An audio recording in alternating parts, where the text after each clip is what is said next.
Olá, bom dia a todos. Feliz sábado, feliz dia, feliz tarde, feliz noite. Eu não sei que momento você vai estar aqui, ouvindo mais uma aula sobre o santuário. Eu quero agradecer a sua presença. Espero que você, quando estiver assistindo isso aí no YouTube, possa comentar, possa compartilhar com as pessoas, possa contribuir para que esse assunto, esse tema, chegue a mais pessoas possível. Faça o seu trabalho aí como a gente está fazendo o nosso aqui, tá bom? Então, hoje nós vamos continuar o estudo do santuário dando sequência, já que no estudo passado nós terminamos o estudo sobre os sacerdotes, ou seja, a unção do sacerdote. Hoje nós vamos falar um pouco mais sobre a dedicação das tribos. Quais são os propósitos para essa dedicação? Então, logo depois, né, durante os 12 dias que se seguiram foi o seguinte: imediatamente os eventos gloriosos que aconteceram antes, que foram a, a, a dedicação do santuário, depois a dedicação dos sacerdotes. Então, as 12 tribos começaram a se dedicar ao Senhor. Então, o que instaurou nas pessoas ali, naquelas tribos, é, que eles tivessem essa vontade de também se consagrar a Deus? Foi a queda do fogo. Quando, gente, isso aqui é tão simbólico. Quando o fogo desceu, sinalizando que o primeiro sacrifício de Israel, que ali naquele, que apresentou ali naquele altar, Deus diz: olha, a partir de agora eu estou com vocês mesmo, para valer. Eu aceitei o sacrifício de vocês.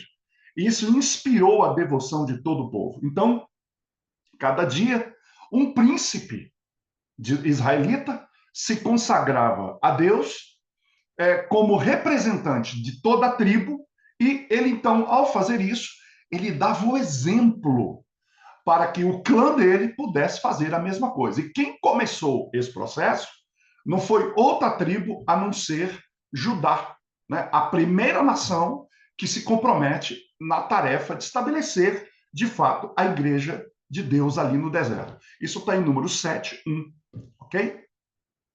Então, nesse ato da consagração, o que, que nós, é sempre importante lembrar isso.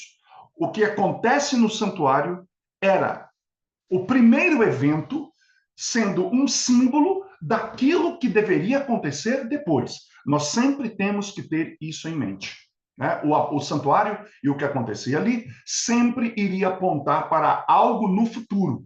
Por isso que eu falo, o santuário é uma parábola, mas ao mesmo tempo a gente poderia, até numa criatividade mental, dizer que o santuário, nesse aspecto, é uma profecia. Né? Ela em si, ela é uma profecia em si, é uma profecia em forma de símbolos. Então, Deus havia declarado especificamente que os levitas seriam os seus escolhidos para ajudar no santuário, por causa da fidelidade deles, lá no caso do bezerro de ouro, que eles foram as únicas tribos que se os levitas foram o levita, né? A tribo de Levi foi a única tribo que se permaneceu fiel diante da apostasia. Os levitas, eles somavam 22 mil pessoas. E o primogênito de todas as tribos foi de 22.273. Olha que interessante. Então, você tinha 22 mil levitas, e Deus pega um de cada, né, o primogênito de cada tribo. Deus também dizia, esse é meu, e deu um número de 22.273 primogênitos. Está em Números 3, 40, 43. Como que esses rituais terrenos de consagração realizada no Sinai apontavam para os dias do Messias? Então, se você analisar bem, esses eventos, ele foi cumprido após a morte e a ascensão de Jesus. Né? Então, quando nós já estudamos isso, falamos um pouco sobre isso, quando houve a dedicação do santuário celestial, a inauguração do ministério de Jesus como sumo sacerdote, a queda do fogo. Gente, olha como é que é a mesma coisa. Moisés consagra o santuário. O Deus, o Pai e Cristo consagram o santuário no céu. Moisés consagrarão e seus filhos. No céu, Jesus é consagrado, né, separado, ele se coloca na disposição de ser o sacerdote e sumo sacerdote. Agora, o fogo, o sacrifício que foi feito, foi aceito no santuário lá na terra, quando o fogo desceu sobre o sacrifício. Agora, quando o sacrifício de Cristo foi plenamente aceito no céu, com a sua instalação do ministério dele efetivo no santuário celestial, fogo também desce do céu em forma do Espírito Santo, em línguas de fogo, sobre quantas pessoas? 12. Quantos líderes se consagraram? 12. Quantos apóstolos foram lançados sobre eles o fogo? 12. Então, dessa forma, do mesmo modo que o santuário e a igreja de Deus foi fundada no deserto, da mesma maneira houve os mesmos rituais, só que de uma forma diferente, mas simbolicamente os mesmos rituais, na fundação da igreja cristã.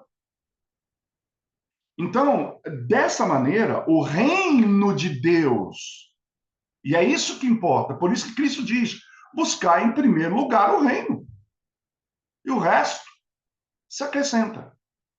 Então, o reino de Deus, ele foi estabelecido para continuar esse testemunho na terra até o fim dos tempos. Então, por exemplo, Jesus é o Cordeiro de Deus morto desde a fundação do mundo. E cada um salvo durante todos os tempos do Antigo Testamento foi salvo por ele. Ele também é o sacerdote para sempre. Então, se a gente pegar o caso de Enoque, Elias e Moisés, eles validaram a mediação de Jesus, vivendo uma vida de vitória que os capacitou a serem levados ao paraíso. Agora a pergunta: eles viveram uma vida de vitória porque eles se esforçaram? Isso veio das obras dele? Não. Eles viveram pela fé. E quem diz que a graça começa no Novo Testamento, como muitos afirmam, né? Ou seja, antes do Novo Testamento era a lei, depois a graça nunca se afastou do homem. A graça, ela já foi manifesta antes da criação do mundo, antes de Adão e Eva, antes que houvesse pecado. A graça já se manifestou, porque o plano da redenção, Deus não foi pego de surpresa. O plano da redenção foi estabelecido antes que houvesse pecado. Então, sempre foi graça. O que foi oferecido a Adão e Eva no jardim do Éden foi pura graça. E todos aqueles que sacrificaram de Adão em diante, sacrificaram os seus animais ali nos holocaustos, tendo fé nessa graça que esse cordeiro, que estava sendo morto, representando aquele que um dia haveria de vir. Então, eles manifestaram fé não naquele cordeiro, mas através do cordeiro. Eles manifestaram fé nessa graça que já existia e que ela foi confirmada e consolidada na cruz do Calvário. Agora, a posse, esse é um ponto importante. A graça sempre esteve lá. Tudo que foi feito pela fé que apontavam para Cristo. Por quê? Porque Ellen White diz que, eu acho que é Ellen White que fala que a decisão, Muniz fala disso, a decisão de Cristo em salvar o homem tinha a mesma força como se ele já tivesse morrido. Estou errado, Muniz?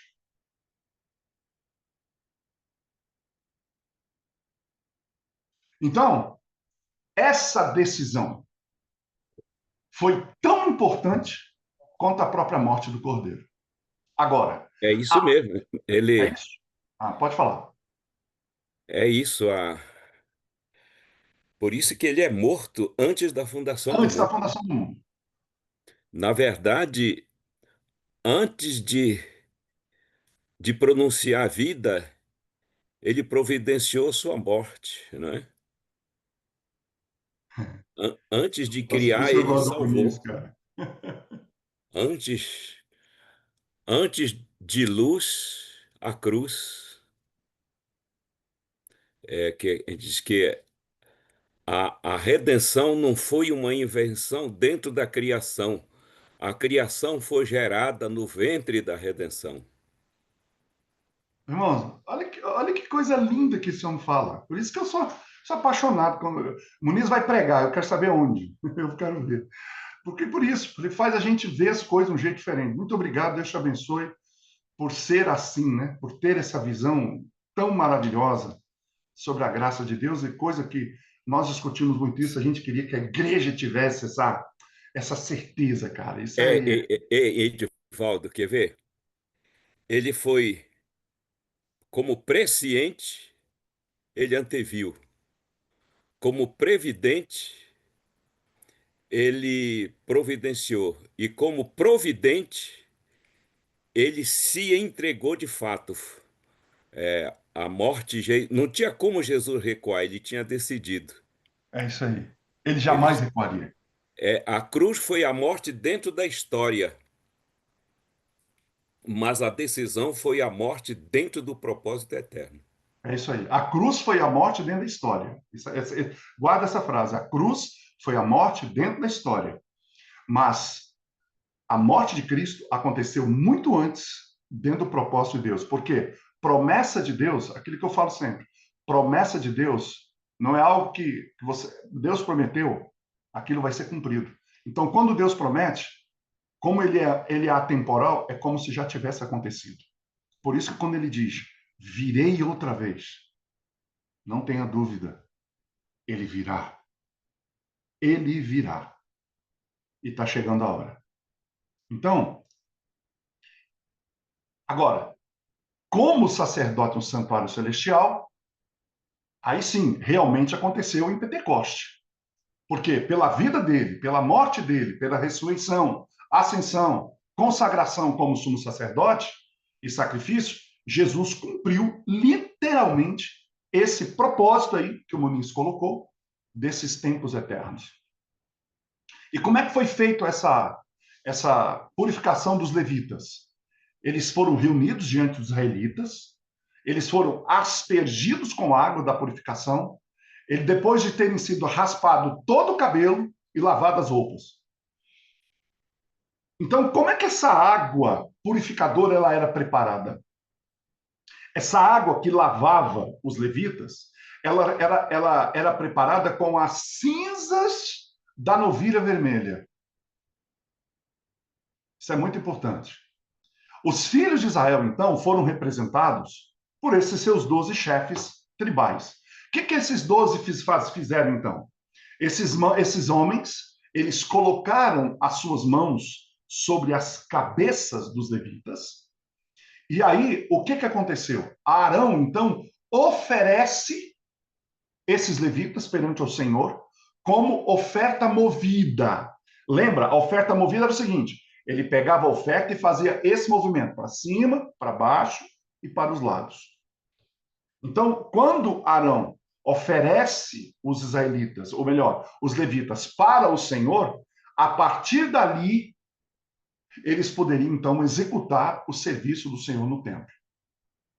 Então veja, essa oferta movida é aquilo que eu estava dizendo, sempre representa uma dádiva que era oferecida para que Deus aceitasse, e pela fé eles entendiam que Deus havia aceito, e eles traziam de volta, por isso que eles abaixavam as mãos, traziam de volta, como que ofertando agora esse presente que Deus havia aceito. Olha que coisa linda, olha, isso aqui é importante. Os levitas eram oferecidos a Deus como presente. Só que Deus não ficava com eles. Ele falava, tá bom, o presente que eu acabei de receber, eu devolvo a vocês. Só que quando o presente de Deus volta, ele nunca volta como subiu, como dádiva. Ele sempre volta com algo mais. Porque Deus nunca, isso aqui é importante, Deus nunca manda um presente de volta sem colocar ele ali. Então, quando os levitas foram recebidos como presente de Deus, o Senhor colocou coisas dele ali. Por isso que não tem jeito. Toda vez que você oferta algo a Deus, é impossível voltar de lá sem mais. É por isso que isso fala, quem semeia X vai receber 100 vezes mais. Ele está dizendo, quem oferta... Eu não estou falando de oferta de dinheiro, não, pelo amor de Deus. Estou falando de oferta pessoal, oferta de um dom, oferta seja financeira ou não. Quando você oferta, ela volta, e ela volta melhor. Mas você não... A pessoa não oferta para isso. Ah, eu vou ofertar porque Deus vai fazer... Não, isso aí é paganismo. Isso é paganismo. O paganismo faz alguma coisa para receber depois. No cristianismo, Deus já fez. Deus faz primeiro. Então, quando você oferta a Deus, você oferta porque ele já fez. Aquela frase daquela oração do Francisco de Assis, o pessoal diz assim, pois é dando que se recebe. Isso é a visão puramente pagã. Não é pois é dando que se recebe, é recebendo que se dá. No cristianismo é recebendo que se dá. Primeiro você recebe, depois você dá. Porque tudo que te pertence foi dado por ele. Então, essa questão de como será trazido de volta como presente é muito interessante. Então, depois que eles eram dados ao povo, aí acontecia um segundo ritual. Lembra? Eles eram raspados as cabeças, eles eram lavados, os 12 colocavam as mãos sobre a cabeça, Arão oferecia, voltava como presente, e agora eles tinham que colocar as mãos sobre as cabeças dos novilhos, que estavam agora sendo oferecidos como holocausto de consagração deles. Então, se você lê em Números 8:12, o Senhor declara, os levitas são dados a mim dentre os filhos de Israel. Deram os levitas como presente a Arão e a seus filhos, dentre os filhos de Israel, para fazerem o serviço dos filhos de Israel na tenda da congregação, e para fazerem expiação pelos filhos de Israel, para que não haja praga em Israel, quando os filhos de Israel se aproximarem do santuário. Ou seja, por que os filhos de Israel poderiam se aproximar do santuário? Essa é uma pergunta interessante. Por que os filhos de Israel poderiam se aproximar do santuário sem serem feridos? Porque uma oferta de sacrifício já havia sido feita. Entende isso? Então, quando os levitas foram oferecidos, quando os primogênitos foram oferecidos, quando o sacrifício foi oferecido, agora, por causa do sacrifício, o povo inteiro poderia chegar no santuário e não sofrer as consequências disso. Será que é isso que a palavra de Deus, então, fala? É o seguinte, acheguemos-nos, pois, confiadamente ao trono de graça para achar socorro em tempo oportuno. Por que nós podemos chegar com toda a confiança em oração, de fé, ao santuário celestial? Porque o sacrifício já foi feito. A consagração, ela já foi realizada. Então, quando os levitas foram purificados, lavaram suas vestes, Arão ofereceu como oferta perante o Senhor, Arão então faz expiação por eles para purificá-los, e depois disso, eles estavam prontos para entrarem no serviço do tabernáculo. Então, do mesmo modo hoje, o que nós temos? Nós temos um advogado como revestido da nossa natureza, cujo ofício é nos apresentar para Deus como seus filhos e como suas filhas, e como suas filhas. Então, Cristo faz essa intercessão em favor de todos, quem? Aqueles que o recebem, porque a Bíblia diz que a todos aqueles que o receberam,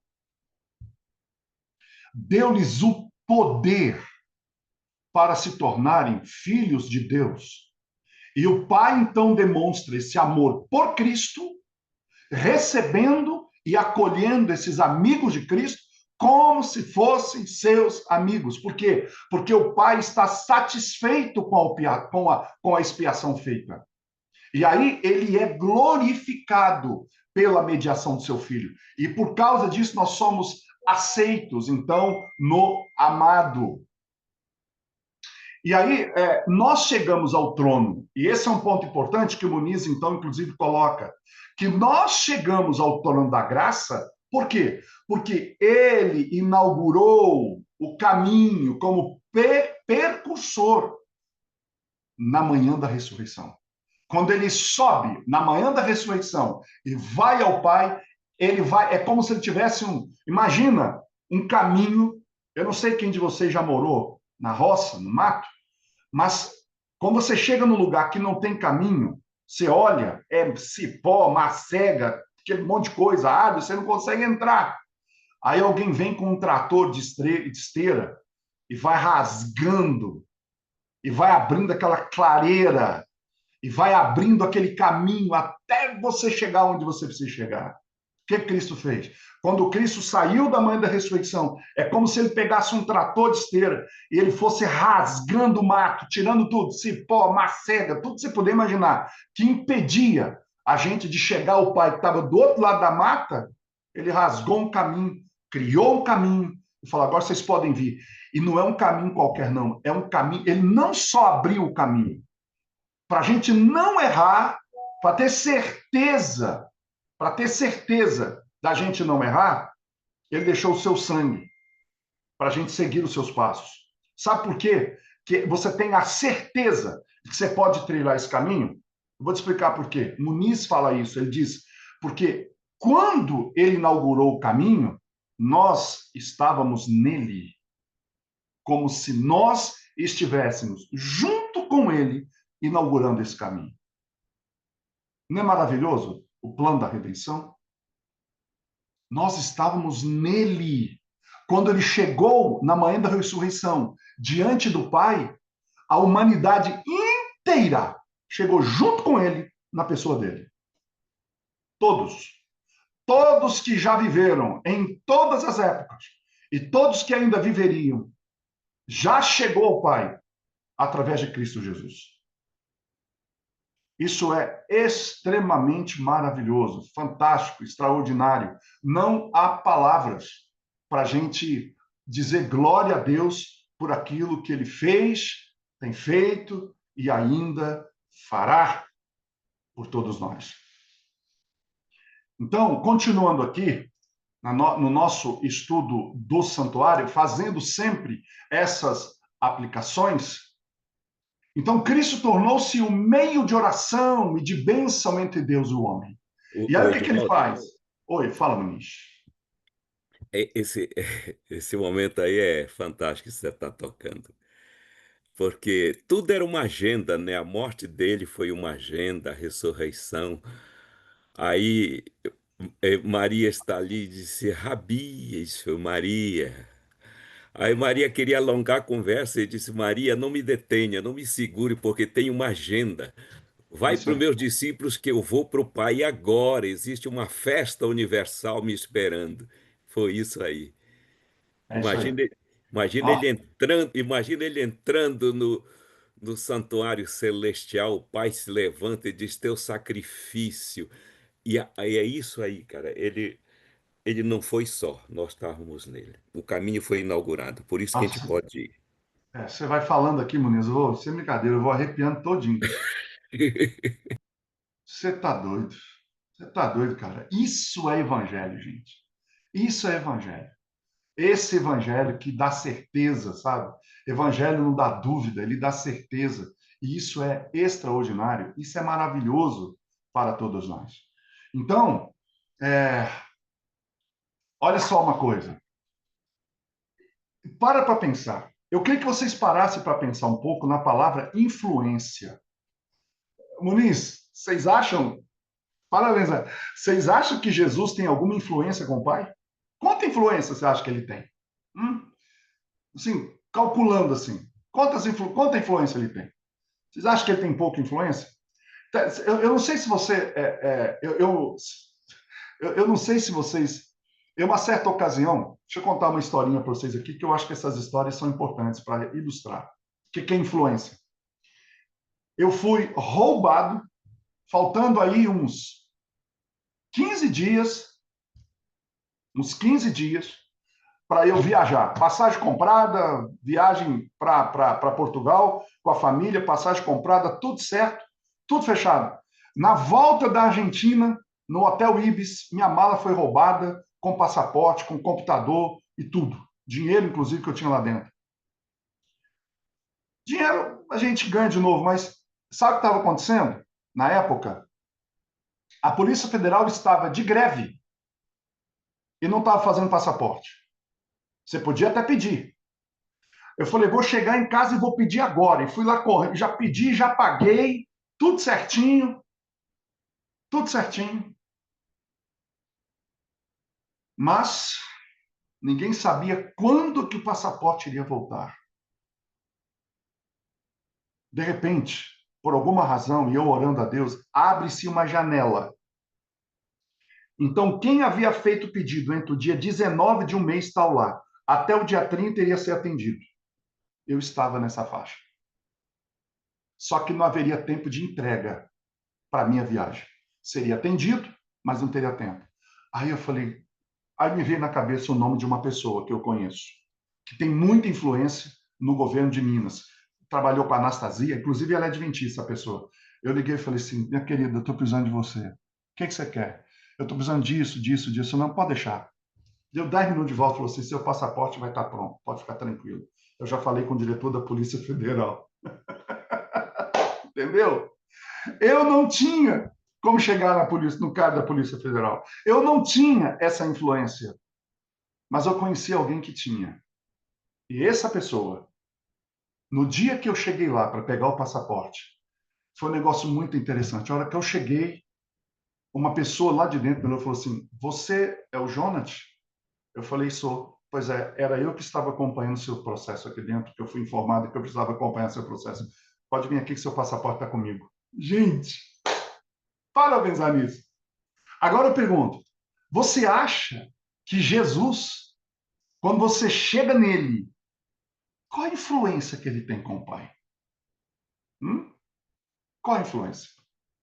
Então, ele coloca toda a influência da justiça dele, sabe aonde? Do lado daquele que suplica. Ele implora pelo homem. E o homem necessitado da ajuda divina, que está implorando por si mesmo, usando o nome daquele que deu sua vida pela vida do mundo, não tem como dar errado. Mas aqui eu quero pontuar uma coisa que é muito importante. Às vezes a pessoa pensa assim, não tem como dar errado, então tudo que eu pedir, Deus vai me dar. Não, senhor. Não, senhor. Tudo que você precisa, Deus vai te dar. Não é tudo que você quer. É tudo que você precisa. E tudo que nós precisamos, em primeiro plano, é o reino de Deus. O resto, ele diz, está comigo. Está comigo. Então, se você hoje está clamando, sabe quais são as orações? Você fala assim, tem alguma oração que Deus não atende? Se ela foi feita com fé, em nome de Jesus. Se você é uma pessoa que não está em rebelião contra Deus declarada, sem arrependimento, você pode chegar na presença dele, que 100% das suas orações serão atendidas. Mesmo que seja, espera, daqui a pouco, não hoje, aguarde, eu tenho algo melhor. Você está pedindo uma coisa, mas eu tenho outra. Ou ele vai dizer, é agora. Eu vou dar um exemplo que eu estava ouvindo ontem da Rejane, esposa do Robert, que inclusive está aqui na live. Ela estava extremamente feliz ontem, porque ela tem uma loja que ela luta muito para colocar essa loja de pé. A gente sabe que não é fácil, né? E uma loja que vende roupa cristã, roupa que mulheres cristãs podem vestir, são roupas muito bonitas. Chama Ressales, a loja dela. e fica ali no Planalto. E ela precisava vender umas peças que tinha lá e ela tinha que vender isso até amanhã, porque acho que segunda-feira ela vai para São Paulo fazer compra para colocar de novo, produto novo na loja, e aquela coleção que ela havia comprado já não servia mais para que vem no futuro, então ela não podia ficar com peças lá guardadas, porque aquele depois não vende mais, e ela precisando, né, de fazer giro, ela e a funcionária dela, a Natália, que é a irmã da Claudinha, que está aqui com a gente, de ajoelhar dentro da loja. Sabe o que aconteceu ontem? Foi vendido absolutamente tudo, tudo. Mas se você olhar a vida dessas meninas, são meninas de Deus. Eu conheço mais a Rejane, menos a Natália, mas a Rejane é uma mulher de Deus, uma mulher de oração, uma mulher de acordar de madrugada, de buscar. Como é que Deus não vai responder? E respondeu, sabe que dia? No último dia, na sexta-feira. Na sexta-feira. Então, assim, pode chegar, pode chegar. A Bíblia fala, chega confiadamente. Não tenha dúvida. Não tenha dúvida. Por quê? Porque além do ministério de sacerdote e sumo sacerdote, a palavra inspirada, ela usa outros 5 termos para descrever as facetas da obra de Cristo. Ele é advogado, mediador, intercessor, justificador e juiz. Então, João, em João 2,1, ele vem encorajando, dizendo: olha, filhinhos, essas coisas escrevo para que não pequeis, mas se todavia pecares, temos um advogado junto ao Pai, Jesus Cristo justo. Toda vez, veja, isso aqui é importante. O pecado na vida do cristão Muniz usa uma expressão, é um, é, esqueci essa expressão que você usa, Muniz. O pecado não é uma coisa comum, assim, comum. É vamos dizer assim, é algo inusitado. Pecado na vida do cristão é inusitado. Quando o João escreve aquilo, ele não está dizendo assim, olha, podem pecar à vontade, relaxa. Você tem um advogado. Não. Ele fala, se essas coisas vos escrevo para que vocês não pequem.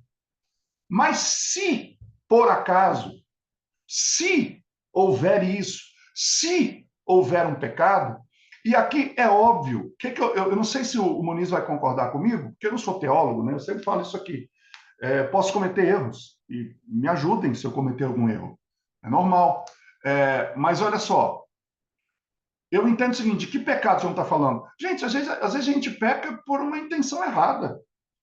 A Bíblia, quando fala de pecado, ela fala de hamartia, ela fala de porneia, ela fala de vários tipos de pecado. Eu acho que João está falando aqui daqueles pecados que você sabia que ele fez, sabe? Mas aqueles pecados, às vezes, da própria natureza humana, até isso tem poder para vencer. Então, eu não estou aqui justificando. Antes que alguém pense assim, então ele está justificando. Nenhum pecado tem justificativa. Aliás, nós vamos aprender mais à frente que nem os pecados não intencionais, para vocês terem uma ideia, os pecados não intencionais também demandavam sacrifício. Então, Deus não desculpa o pecado em hipótese alguma. Mas é óbvio que existe pecado por omissão, né? Pecado por uma série de razões. E existe o pecado de iniquidade, aquele que a pessoa vive pecando. A mesma coisa, o mesmo pecado. É esse que a gente tem que lutar muito, além de lutar contra os outros, e lembrando sempre, a vitória do pecado não é uma coisa nossa, é Cristo vivendo em nós. Então, ele diz: cheguem com confiança no trono da graça. E sabe por que você pode chegar com confiança no trono da graça? Porque você passou pelo altar do sacrifício. Essa é a razão. Lembra que eu falei que o sacerdote, ele quando matava o cordeiro, ele jogava o restante do sangue no pé do altar? E aquele altar nos simboliza a cruz do Calvário, que foi cravado naquele monte, mas antes, no coração de Deus, ele jogava aquele sangue ali, porque a base de toda a nossa confissão, a base de toda a nossa fé, a base de toda a nossa certeza, a base de toda da nossa confiança em chegar ao trono de graça. Olha só, o trono é da graça. Não é o trono do juízo, não é o trono da punição, é o trono da graça. A base é a cruz, porque é no pé da cruz que o restante do sangue era jogado ali. É por isso que a gente pode chegar com muita confiança, com muita certeza, sem nenhuma dúvida. Ah, mas eu pequei. Então chega e confessa. Chega e confessa. Então, essa coisa de Cristo estar ali intercedendo, em grego, essa palavra descreve alguém que está de plantão 24 horas. 24 horas. Ele está preparado para vir ao nosso socorro imediatamente. Então, mesmo antes da sua morte, ele era o Goel, o parente redentor da raça. Em João 17, por exemplo, contém a oração e da intercessão de Cristo oferecida ao Pai um pouco antes do julgamento. Se você ler, a partir de agora, João 17, que é a oração intercessória de Cristo, essa oração é uma lição a respeito de como, a respeito da intercessão que o Salvador faria dentro do véu. Quando o seu grande sacrifício em favor dos homens, a oferta de si mesmo deveria ser completada. Então, quando a gente chega nesse trono da graça, o que nós encontramos lá? Isso é um ponto importante. Tá, eu chego no trono da graça, mas o que tem lá? Essa graça representa o quê? Graça aqui é poder. É poder. Lembra dos chifres que haviam no altar de intercessão? Nós passamos por lá. Nós já estudamos esse tema. Havia chifres tanto no altar de sacrifício quanto no altar de intercessão. E o que significa chifre? Chifre significa poder. Poder. Tanto que, quando Apocalipse e Daniel apresenta chifres, ele está se referindo a poder. Tanto na profecia quanto no altar, quanto no santuário, chifre significa poder. Então, quando você chega no trono, né, e ali graça representa poder, que poder é esse? Esse poder habilitador. Olha isso aqui que é importante. Olha só. Existe a graça perdoadora e a graça habilitadora. A graça perdoadora você não encontrou no trono. Como assim? A graça perdoadora você encontrou no altar. E o altar representa a cruz. Entende? Agora, por isso que você pode chegar no trono, por quê? Porque lá tem graça habilitadora. Habilitadora para quê? Para vencer. Então você agora é um perdoado, justificado, e agora quando você busca o trono, você busca não buscando, vamos dizer, o que você encontrou no altar de sacrifício, porque o altar já está lá, já resolveu o teu problema. Agora você tem uma santificação para ser executada.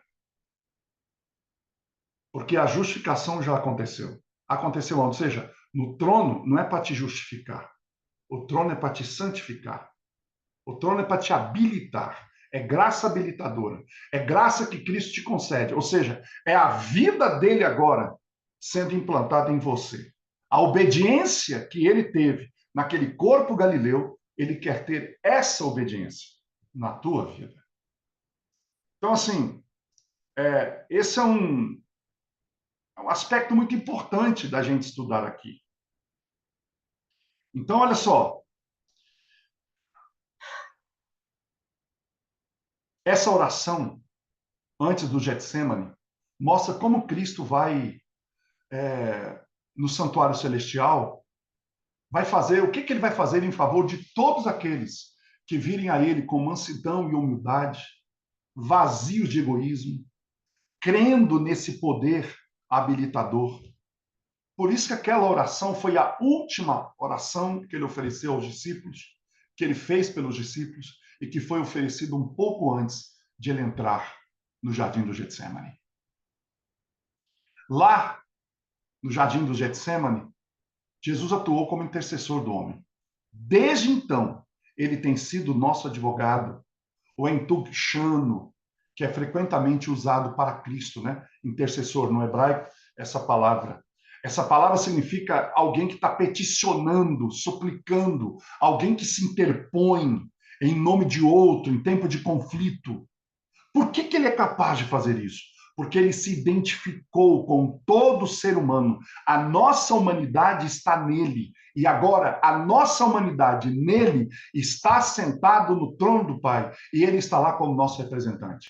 Então, sua oferta é completa, como intercessor, ele executa sua obra, apresenta diante de Deus, né? Contendo seus próprios méritos imaculados, orações, confissões, ações de graça do seu povo, ele perfuma isso com a fragrância de sua justiça, que vai ascendendo ao céu em forma de aroma suave. E essa oferta é Edivaldo, totalmente aceitável e o perdão cobre todas as transgressões. Pode falar, meu amigo. Edivaldinho, Sim. De Valdinho ó, só chama, viu, gente? só para os íntimos. Só para os íntimos. Edivaldo, Fala. vocês- é, aquele estudo lindo do altar do pátio lá, do Aham. sacrifício, lá no Aham. começo, que nos garantiu o perdão, e ali era, Pagamento, né? O pagamento de é, toda a dívida, né? o pecador era incentivado a ir ali, receber o perdão e ir embora, para então viver. E aí, de onde ele estivesse, ele só se voltava para ali, É isso aí. confirmando. Então, o que aconteceu? Quando o Jesus veio, o sacerdócio estava pervertido e os caras incentivavam ao pecador voltar. Então, o pecador nunca experimentava o poder, sempre buscava o perdão. Aí, quando Jesus chega e diz assim: agora vá, ele estava dizendo: você chegou ao pátio, minha filha, agora vá e não peques mais. Aí quiseram matar Jesus, porque essa colocação de Jesus, que é a dinâmica da salvação, destrói toda a força religiosa. É isso. Sabe? Ô, Muniz, você sabe que eu nunca tinha pensado nesse negócio, cara? Que legal que você está trazendo. Olha Pois que é, legal. É agora, sério isso. É verdade. agora Porque, se eu comentar aqui, porque se eles não voltassem, não tinha mais essa história de vender cordeiro lá na porta do templo. Ia acabava matar o negócio a deles, velho. empresa dos negócios, por isso que eles quiseram matar Jesus.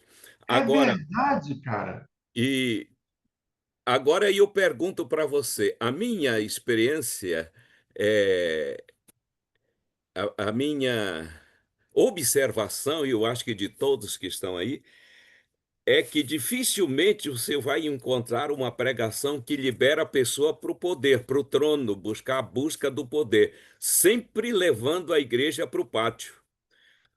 Eu vejo semanas de oração onde o pregador, adventista, eu estou falando, apela para a igreja como se ímpia ela fosse, para que ela se concentre no pátio. Quando o Senhor Deus disse: o pátio já ficou para trás, agora é poder, Olha para o agora é trono. santo.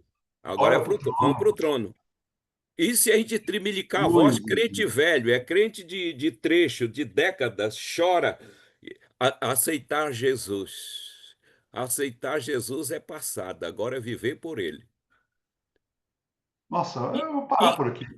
inclusive, quando agora a gente entende com essa tua aula, a gente entende melhor quando Paulo diz assim, escreve às igrejas, ele diz assim, graça e paz. Ele não está desejando graça perdoadora, ele está falando da graça habilitadora. Em outras palavras, poder. Poder e a perenidade da paz para vocês. Graça habilitadora. Que fantástico, Muniz. Olha, eu vou, cara, você sabe como é que eu sou. Eu vou hoje passar o dia inteiro pensando nesse troço. Cara, é isso, vai e não peques mais, seja, vai, seu sacrifício já foi feito. Agora vaza daqui. É tipo, né?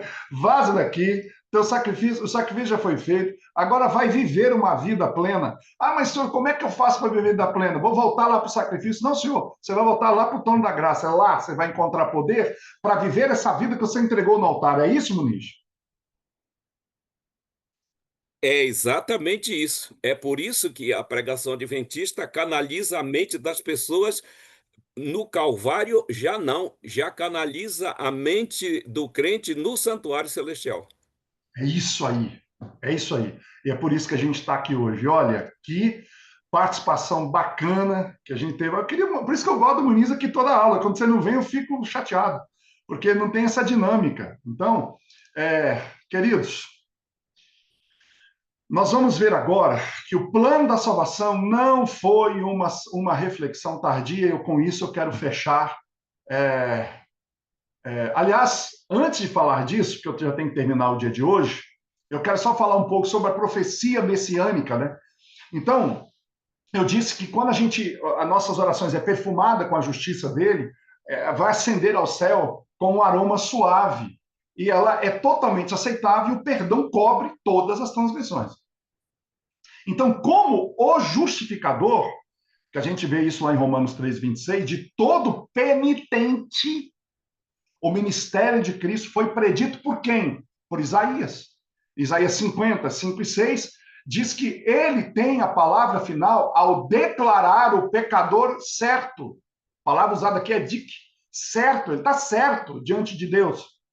Nessa profecia messiânica, você vai perceber quando Isaías diz: quem deu crédito à nossa pregação, em quem se manifestou o braço do Senhor, porque foi subindo como raiz de uma terra seca, como renovo, não víamos dele nem beleza, nem formosura, não havia nada de bom que a gente, mas ele foi moído pelas nossas transgressões, o castigo que nos traz a paz estava sobre ele, pelas suas pisaduras, fomos sarados e tal. Ele vai desenvolvendo isso.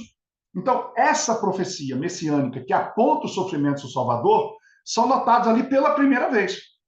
Então, o profeta, então, testifica com confiança que, apesar dos acusadores pessoais dele, ele tem certeza de que Cristo está perto, ou seja, ele está dizendo, Isaías está dizendo, apesar daqueles que me acusam, eu tenho a certeza de que eu estou perto daquele que me justifica.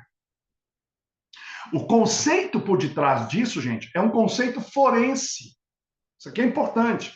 Que quando o demônio, esse demoníaco acusador dos irmãos, ele lança as suas falsas acusações contra os santos, Cristo, o juiz, declara seus irmãos e irmãs justas. A pergunta é, quando Satanás diz, ele pecou aqui.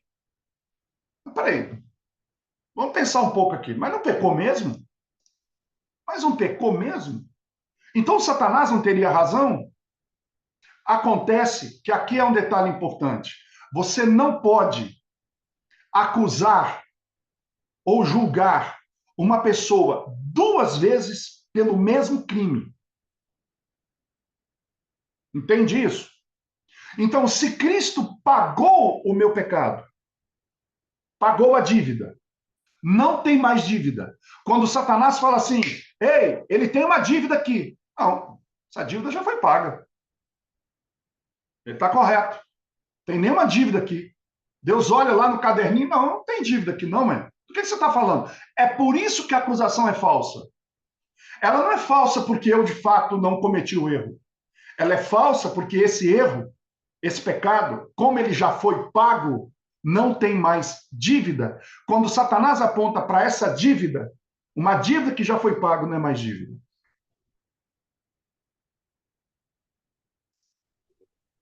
O Edivaldo, Oi. e mais pura verdade, porque é por isso que Deus não tem, ele não tem preocupação com o pecado, porque o pecado é um problema resolvido. É isso aí. Ele está preocupado com o pecador. O diabo não, o diabo destaca o pecado. É por isso que eu particularmente não gosto daquela expressão chamar o pecado pelo nome, mas chamar o pecador. É isso aí. Adão, Adão, Zaqueu, Saulo. É isso aí. Então, eu quero terminar a aula de hoje, por causa do horário. Esse tema continua na próxima aula. Então, nós vamos ver agora, para fechar, que o plano da salvação não foi uma reflexão tardia de Deus. Vamos lá. Nós vimos que antes que o sacerdote e o sumo do sacerdote pudesse funcionar, certos complexos tinham que ser concluídos. Então, vamos listar aqui.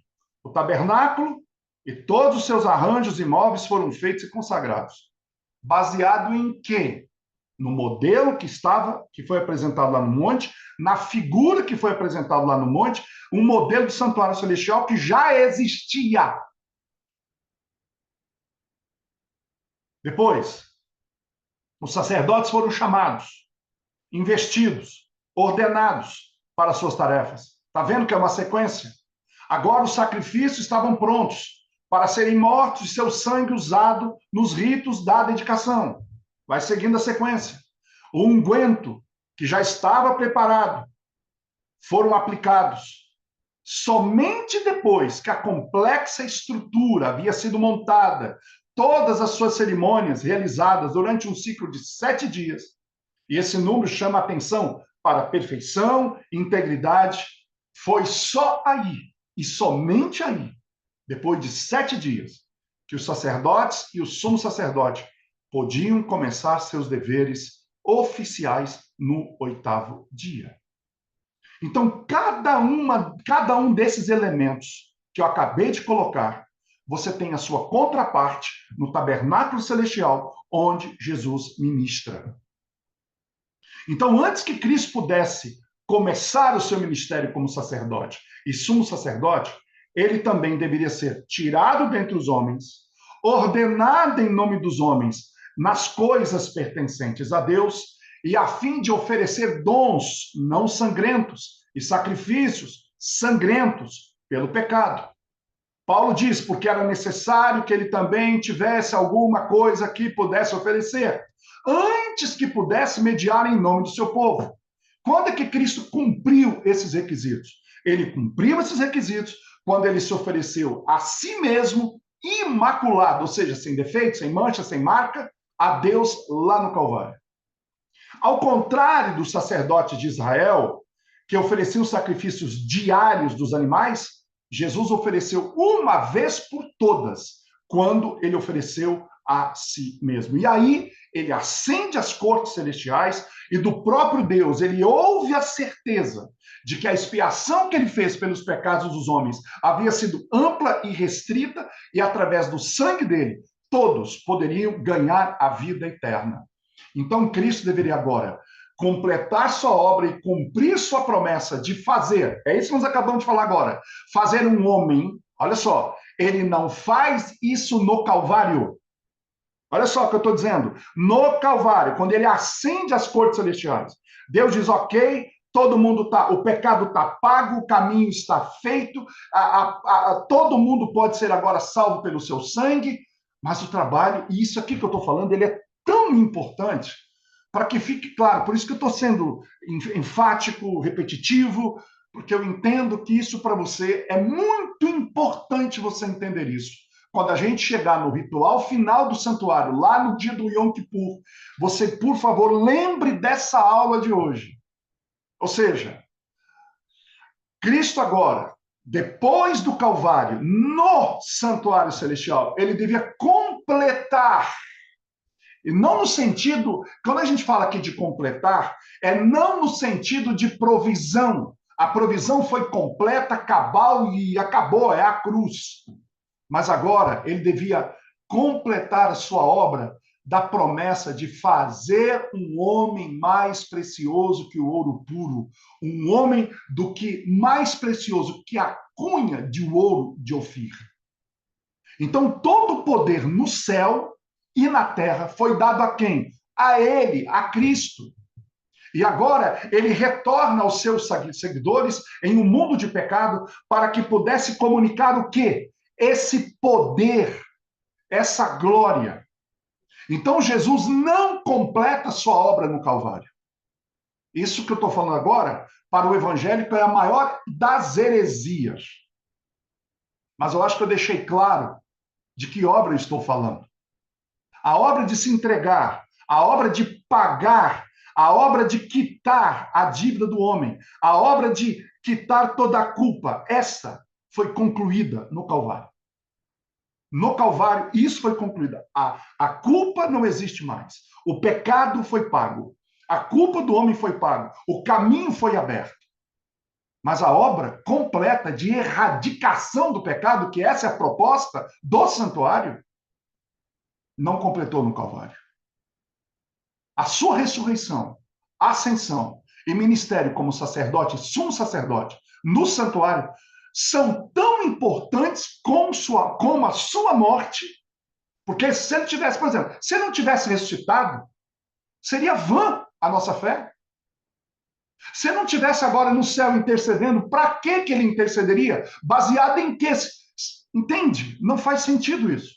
Ele precisava de ter se oferecido o seu sangue, para que através do seu sangue as pessoas e o santuário pudesse ser purificado, para que o plano da salvação seja, então, consumado. Se você olhar todas as mortes que havia no santuário, eram 199 ofertas necessárias na festa dos tabernáculos, por exemplo. 199. E aí, a oferta de si mesmo na cruz, de uma vez por todas, abrangeu. Por isso que fala, ele aboliu a lei em forma de ordenanças. Quer dizer isso? A morte dele aboliu essas 199, a matança do touro, do bode. No seu aspecto sacrificial, ele acabou com tudo isso. Agora, nós devemos estudar todo o esquema inspirado até que nós possamos ver o significado de cada tipo de oferta que estava embutida em sua morte. Agora, e nós vamos fazer isso mais à frente. Então, depois que Jesus foi inaugurado no Santuário Celestial como sacerdote vítima, agora ele precisa aplicar a eficácia de seu sangue às necessidades dos seus seguidores. E é isso que nós vamos ver daqui para frente. É isso que nós vamos ver. Não houve um período da história da salvação antes do qual não houve nenhum sacerdote celestial ordenado em espírito. Ou seja, perdão, houve um período na história da salvação antes do qual não havia esse sacerdote ordenado em um tabernáculo fundado por Deus. Como é que isso estava? Isso existiu, sim, na mente, antes de Jesus, de gerações e gerações, como um propósito da divindade. E aí veio a plenitude do tempo. Aí havia um tabernáculo e um sacerdote no céu.